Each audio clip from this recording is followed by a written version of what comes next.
Assalamualaikum warahmatullahi wabarakatuh.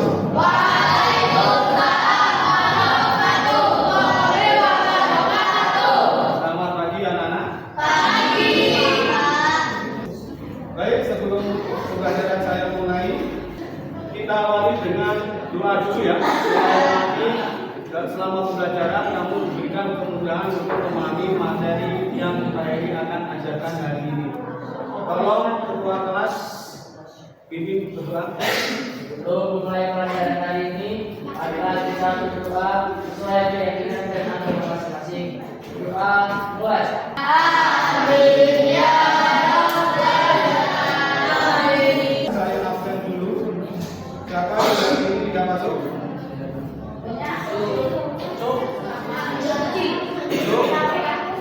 Keterangannya apa? Sebelum kita mulai agar lebih semangat lagi untuk pembelajaran ini, kita dahului dengan ya dulu ya. Semangat pagi.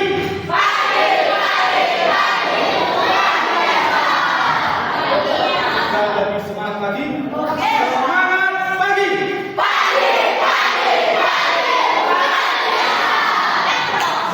Yang luar biasa anak 8D ya. Semoga kita bisa mengikuti pembelajaran sampai akhir dengan konsentrasi penuh. Baik ya.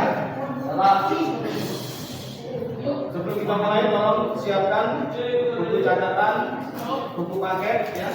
Nanti siapa tahu ketika paket itu ada hal yang penting, silakan kamu catat. Hari ini kita akan belajar tentang sesuatu materi yang menarik, yaitu tentang penggunaan.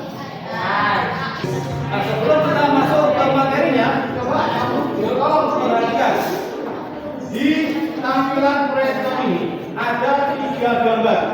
Kira-kira siapakah yang membuat ini?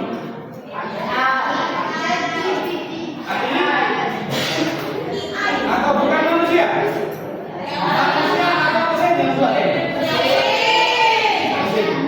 Kenapa kamu bisa menyatakan bahwa itu adalah dibuat oleh suatu mesin? Ya, karena di salah satu gambar itu ada gambar yang tidak masalah atau gambar fantasi. Ya. Jadi di sini 3 gambar ini dibuat oleh suatu mesin yang mempunyai kecerdasan. Nah, kecerdasan ini yang membuat suatu mesin itu bisa mengenerate atau menghasilkan data baru berdasarkan pengetahuan yang ada di dalam mesin tersebut. Hari ini kita akan belajar materi tentang kecerdasan artifisial atau AI.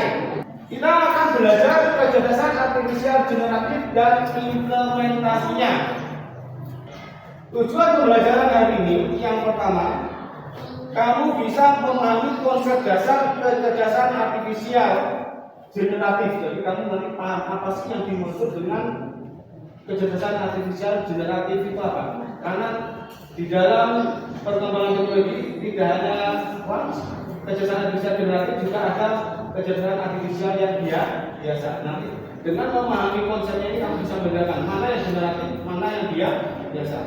Yang kedua, mengaplikasikan penggunaan kata generatif untuk menciptakan produk kreatif. Nanti kamu memanfaatkan beberapa tool AI untuk membantu pekerjaan kamu untuk membuat apa? Kamu harus bisa.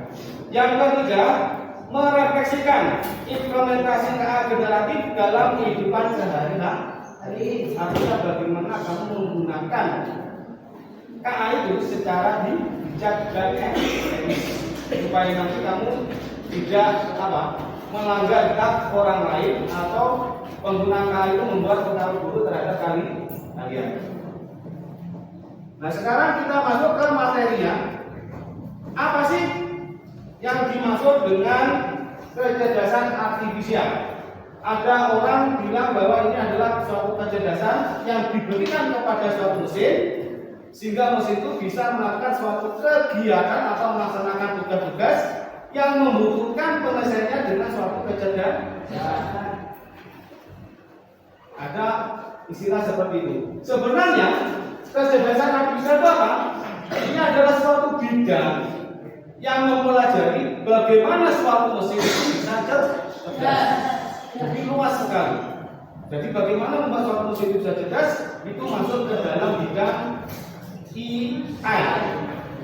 Nah, nanti bagaimana membuat mesin ini bisa cerdas? Nanti banyak menggunakan teknologi-teknologi. Ya, di antaranya teknologinya adalah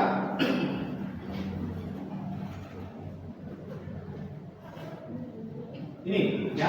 Jadi teknologi yang bisa kita gunakan untuk membuat suatu mesin cerdas ada ini. Yang pertama, mesin learning. Ya, ini adalah teknologi yang digunakan mesin itu mampu belajar dan menyerap pengetahuan dari pembelajaran tersebut. Jadi tidak manusia saja, mesin itu bisa belajar. Ya. Jadi agar mesin itu bisa mempunyai pengetahuan harus disodorkan data. Dari data-data itu nanti yang akan diambil sebagai pengetahuan dari mesin tersebut. Yang kedua, untuk membuat mesin bisa cerdas yaitu dengan menggunakan sistem berbasis aturan.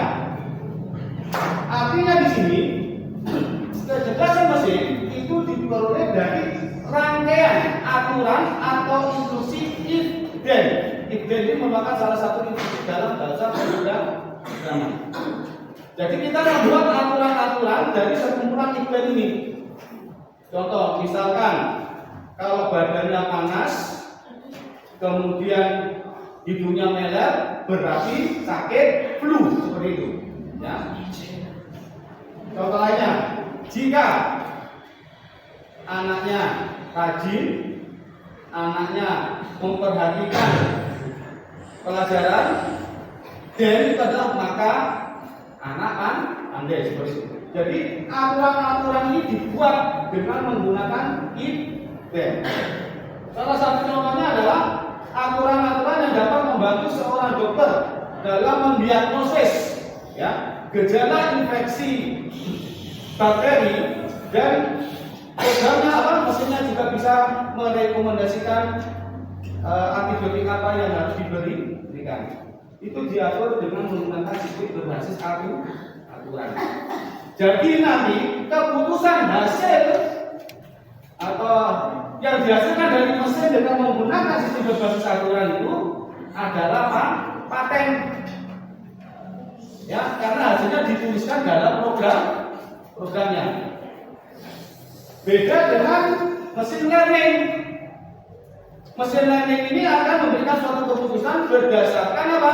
Prediksi dari pengetahuan yang diperoleh selama latihan mesin itu nanti diprediksi maka mana keputusan yang harus ditampilkan. Jadi seperti ini ya.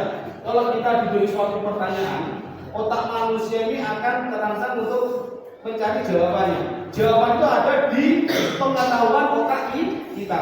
Di otak kita itu kita rangkai. Jawabannya itu apa? Ya, seperti itu. Yang ketiga yaitu dengan pencarian dan optimasi. Biasanya ini adalah mesin kecerdasan mesin yang digunakan untuk permainan catur. Kecerdasan ini diperoleh dari algoritma minimak dan optimasi. Artinya keputusan yang dihasilkan dari teknologi mesin pencarian dan optimasi ini diperoleh dari apa? Yaitu dari algoritma minimak. Dia akan menggali ya langkah-langkah yang mungkin yang bisa dilakukan. Jadi ketika kamu main catur, musuhnya main, komputer sudah memprediksi 10 langkah apa yang harus dilakukan. Ya. Kemudian dari 10 langkah itu akan dioptimalkan mana yang akan memberikan dampak yang minimal. Ya. Kemudian yang berbasis logika formal. Jadi kecerdasan ini dimulai dengan algoritma logika predikat dan logika preposisional. Apa itu logika preposisional? Contohnya seperti ini, ya. Jika hari hujan, maka jalannya basah. Hari ini tidak, hari ini hujan, maka bisa dipastikan jalannya besar. Itu adalah logika preposisional atau logika predikat. Misalkan jika manusia itu pasti mati, ya kan? Misalkan logikanya begini, kita ambil kesimpulan yang paling umum, manusia pasti mati. Kamu coba jadi Pak. Kalau kita bisa disebutkan ya mati nanti. Ya, seperti ini. Jadi logika logika ini yang nanti disusun untuk menghasilkan suatu keputusan. Nah, dari empat teknologi ini yang kita pelajari adalah teknologi yang menggunakan mesin learning. Ini adalah produk AI, nanti akan menghasilkan produk AI yang fleksibel. Nah ini ya bagian dari AI yang menggunakan mesin learning. Jadi mesin learning itu adalah teknologi yang digunakan oleh kecerdasan artifisial supaya nanti mesin bisa cerdas. Nah di dalam mesin learning ini dia menggunakan metode deep learning. Apa itu metode deep learning? Yaitu teknologi pembelajaran mesin yang menggunakan tiruan saraf manusia untuk memproses data. Nah di dalam nanti deep learning ini nanti akan menghasilkan yang namanya kecerdasan artifisial generatif. Ya.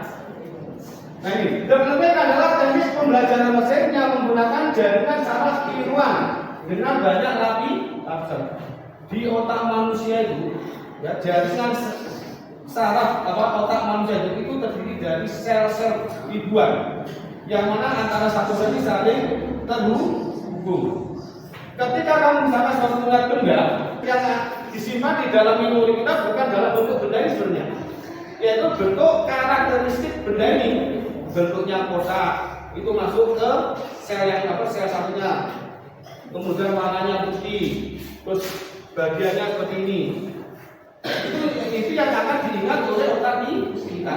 Ketika nanti kamu coba kamu gambarkan proyektor, maka otak kamu itu akan mengambil ingatan-ingatan yang terkait dengan proyektor itu diproses, kemudian akan menghasilkan suatu bentuk gambar.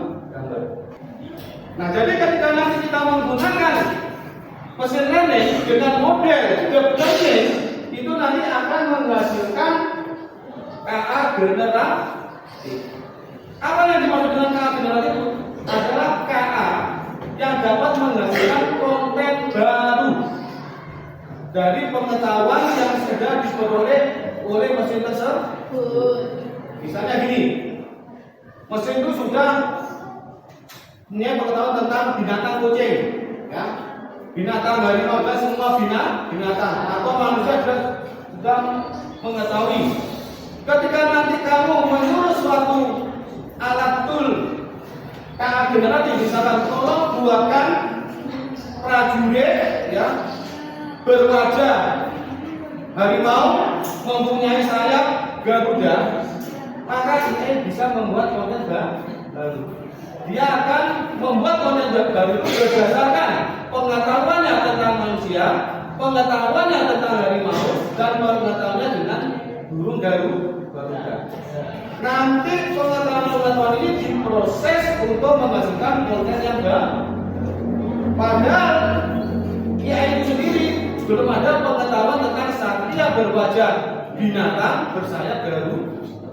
Jadi dia bisa mengenerate, ya, menghasilkan sesuatu baru dari pengetahuan yang sudah diterima sebelumnya. Lanjut, bagaimana suatu mesin itu belajar? Ini cara belajarnya seperti ini. Sama seperti kamu. Ketika kamu belum punya pengetahuan tentang informatika, supaya kamu mempunyai pengetahuan informatika, maka kamu disodorkan buku informatika. Sama seperti suatu mesin, agar mesin itu bisa belajar, maka harus diberi yang namanya data latih. Data latih adalah sumber bacaan kalau buku ya, sumber pengetahuan nanti yang akan dipelajari, yang hasilnya nanti pengetahuan itu akan disimpan di dalam ingatan model KA. Contoh, untuk mengenalkan model KA supaya bisa mengenal karakteristik kucing, binatang kucing, maka kamu harus mempunyai data latih tentang gambar-gambar kucing dengan berbagai variasi, karakteristik, dan sebagainya. Semakin banyak gambar binatang kucing yang kamu berikan untuk melatih mesin ini, maka semakin banyak pula pengetahuan KA ini terhadap binatang kucing, ya, warnanya, mungkin rasnya, ya, sifat kucing kalau marah gimana, sifat kucing kalau bertengkar gimana, dia akan tahu. Paham ya? Nah di sini kamu lihat data latih ini berisi contoh-contoh binatang yang akan kita berikan kepada KA supaya KA mempunyai pengetahuan tentang binatang kucing dan anjing. Ini ribuan mas terkumpul dalam data sheet. Ya, data sheet itu kalau misalkan untuk data sheet itu adalah fondasi untuk pembelajaran mesin latih. Data kucing ini kamu lihat salah satu data sheet ada ribuan gambar kucing, ada ribuan gambar anjing. Nah, pada waktu proses ini bagaimana KA ini belajar? Ketika kita memasukkan gambar kucing, ya, bukan gambarnya yang akan disimpan di dalam ingatan KA ini, tetapi gambar kucing ini nanti akan diubah dalam bentuk pola. Misalnya telinga, ya, gambar telinga ini nanti dipolakan dengan kode angka. Karena komputer itu tidak bisa membaca data gambar, tidak bisa. Dia hanya bisa membaca data angka. Ya. Kemudian nanti gambar anjing ini nanti akan diproses dengan algoritma pelajaran, itu akan diubah dulu ke dalam bentuk pola. Nanti pola-polanya ini nanti yang akan disimpan di dalam ingatan mesin kecerdasan artifisial. Begitu ya. Cara suatu mesin agar supaya cerdas mempunyai pengetahuan tentang suatu objek. Kemudian gambar berikutnya. Nah ini, bagaimana KA itu bisa mengenal suatu objek? Ketika kita beri gambar, KA kok bisa menyebutkan kucing? Ya karena sebelumnya KA sudah dilatih dan mempunyai pengetahuan tentang kucing. Yang menjadi masalah nanti, kalau nanti data kucingnya terlalu sedikit, KA itu memberikan jawaban bisa ngalur nanti. Misalkan kamu memberikan contoh gambar kucing tentang kucing lokal saja. Ketika kamu beri gambar apa kali, kamu kasihkan lewat gambar foto kucing anggora, padahal KA belum pernah lihat kucing anggora. Nanti jawabannya bisa bukan kucing nanti, bisa anjing. Karena pengetahuannya belum dapat tentang kucing yang berjenis anggora. Maka semakin lengkap data itu, maka semakin baiklah pengetahuan yang diperoleh oleh KA. Maka semakin akurat jawaban yang diberikan. Nah nanti gambar kucing ini diproses dulu oleh algoritma pembelajaran KA, diubah dulu ke dalam pola-pola. Kalau sudah bentuk pola-polanya dicocokkan dengan pola-pola yang sudah tersimpan sebagai pengetahuan KA. Mana? Dia akan memprediksi berapa persen yang milik kucing, berapa persen yang milik anjing. Jadi untuk menjawab ini, KA itu berdasarkan prediksi, memperkirakan berdasarkan persentase bobot, ya, mana yang lebih optimal, yang besar, itu yang akan kita ambil. Jika bobotnya lebih besar anjing, maka akan ambil anjing. Ya, begitu. Nah, ini adalah contoh-contoh alat KA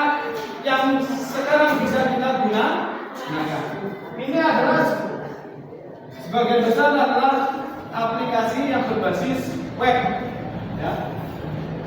Untuk menghasilkan teks, generator teks, kita bisa menggunakan ChatGPT, atau bisa menggunakan DeepSeek, atau bisa menggunakan Grok, Gemini, OpenAI, dan lain-lain. Fungsinya adalah untuk membuat slogan dan deskripsi promosi atau menghasilkan suatu teks berdasarkan perintah yang kita berikan. Kemudian untuk generator gambar, ini untuk menghasilkan suatu konten dalam bentuk gambar. Dari Canva AI, Deepfake, Creator, dan lain-lain. Kemudian generator musik ini untuk membuat musik. Contohnya adalah Aiva, Soundcloud, Suno, dan Move. Kemudian generator video itu menghasilkan video yaitu Pictory, Flicky, InVideo, Runway, ML, Synthesia, Adobe, dan lain-lain.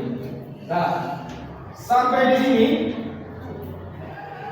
kalian paham dengan materi yang saya jelaskan? Dari yang sudah Bapak jelaskan tadi materi KA generatif,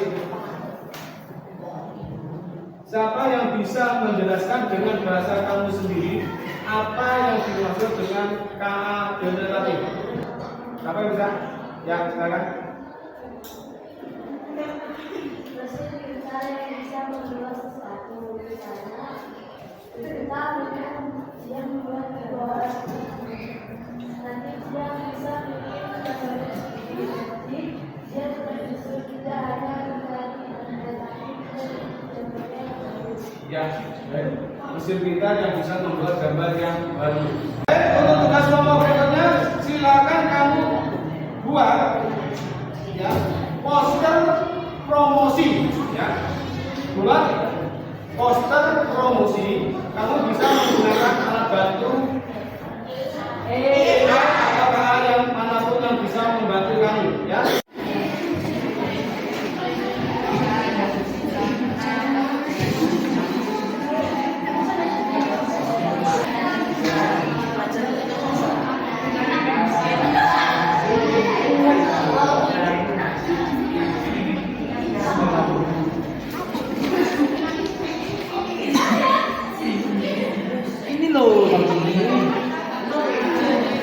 Waktunya sudah cukup. Untuk kelompok yang sudah selesai bisa presentasi. Ya, kelompok satu silakan maju.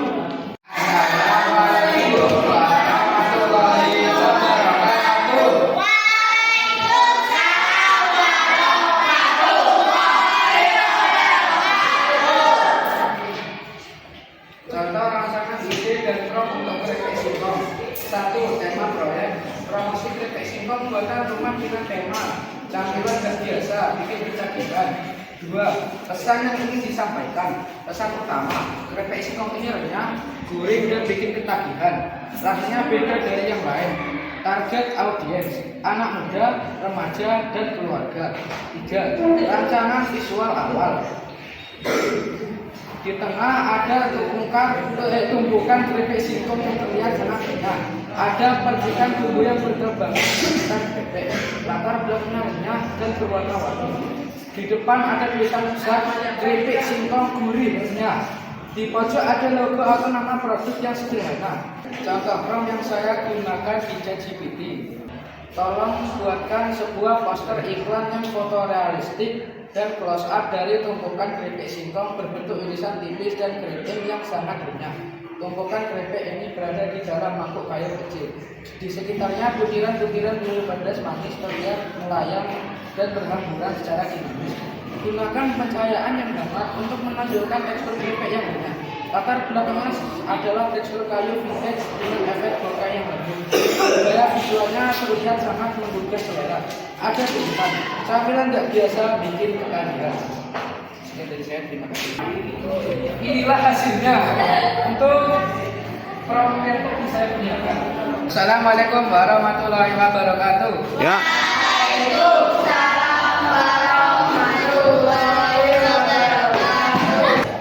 Jadi kesimpulan dari pembelajaran hari ini bahwa